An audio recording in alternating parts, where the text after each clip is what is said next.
Anthony et Candy avaient passé une journée merveilleuse à Lakewood, seuls tous les deux. Et pour eux, cette journée sera inoubliable. Pour la première fois de sa vie, Anthony avait mangé des hot dogs. Et ils avaient fait des tours et des tours de chevaux de bois.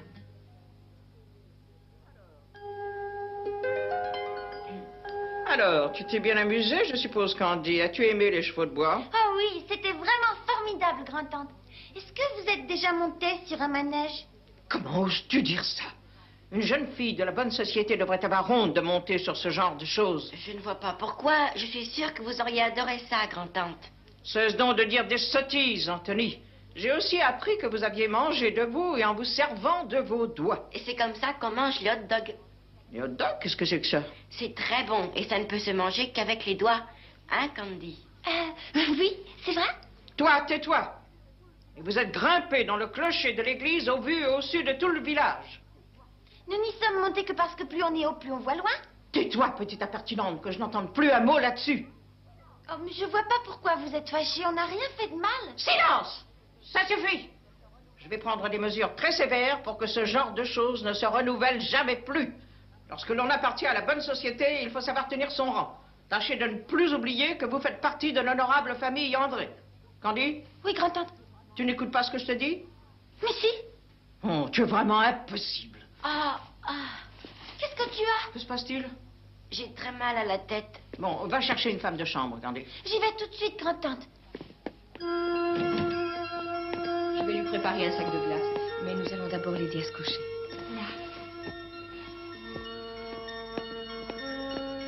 C'est ma faute, tu sais. C'est à cause de moi qu'il a mal à la tête. Ne te fais pas de soucis, Candy. À mon avis, il ne souffre pas tellement.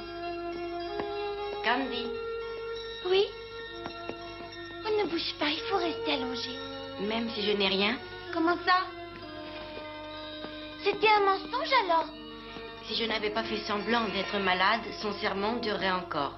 Mais c'est affreux ce que tu as fait là. Si je l'ai fait, c'est que je ne peux pas supporter qu'on te gronde injustement, Candy. Je commence à en avoir l'habitude, tu sais. Grand-tante Elroy ne te connaît pas comme moi, Candy. Elle a une mauvaise opinion de toi et elle est méchante. Mais j'avais mérité qu'elle me gronde.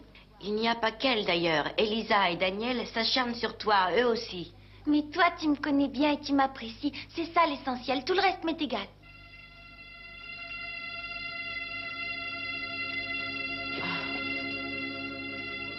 Tu sais, Candy, si ma maman vivait encore, Oh, ta maman, Anthony.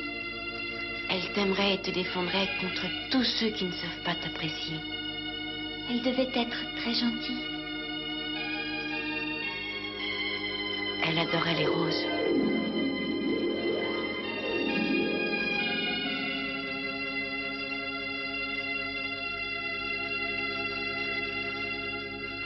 Maman, maman. Lorsque je cherchais maman, je la trouvais toujours dans la roseraie. Mais un jour, maman,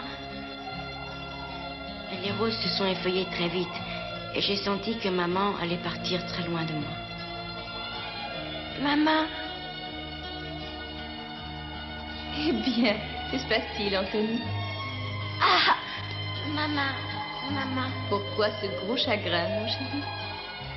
les roses s'effeuillent, elles vont toutes mourir. Écoute-moi, mon chéri, les fleurs sont merveilleuses parce qu'elles se fanent, tombent et refleurissent à nouveau. Elles renaissent sans cesse et ainsi ne meurent jamais. Elles ne meurent pas, Anthony. Tu ne mourras jamais, maman.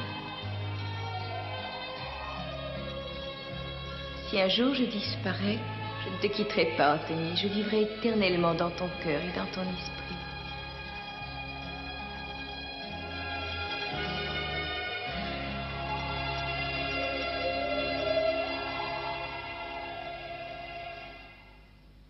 Et peu de temps après, maman mourut comme les roses. Et maintenant, je comprends la signification de ces dernières paroles, Candy. Pour toi, ta maman vit toujours. Elle est bien vivante dans ton souvenir. Oui, elle est toujours aussi belle et elle ne disparaîtra jamais. Je comprends pourquoi tu aimes tant les roses. Je cultive celle qu'elle aimait le plus, vois-tu. Je voudrais te demander quelque chose. Candy, Oui? je veux vivre toujours dans ton cœur. Oh, Anthony. Ne crains rien, je suis bien vivant.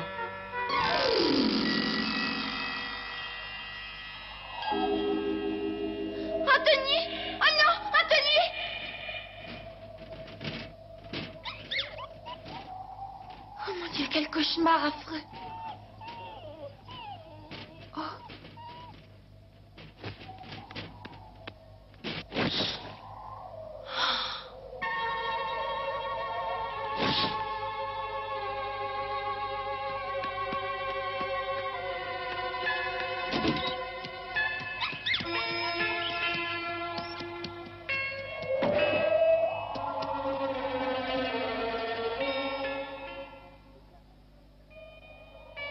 Les roses perdent toutes leurs pétales.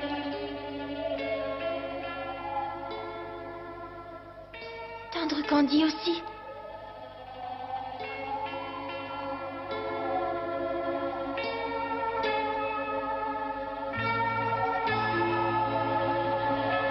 C'est un mauvais présage. Et si la diseuse de Bonaventure avait vu juste?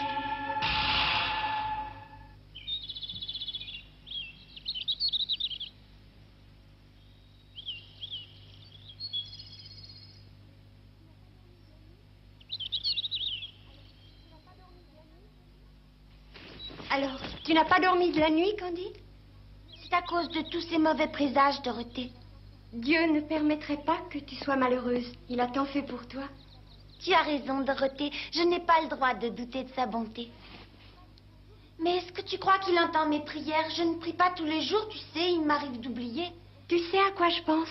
Quand ma grand-mère voulait quelque chose, elle cessait de boire du café, c'était un gros sacrifice pour elle. Du café? Oui, elle sacrifiait ce qui lui plaisait le plus et elle se mettait à prier. Ah oui, je comprends. Elle ne demandait pas seulement une grâce, elle se sacrifiait pour l'obtenir. C'est ça. Eh bien, à partir d'aujourd'hui, je mangerai plus de tartes pour Anthony. Et moi, je ne mangerai plus d'œufs ni de jambon. Pour Anthony? Non, moi je prierai pour toi, ma petite Candy.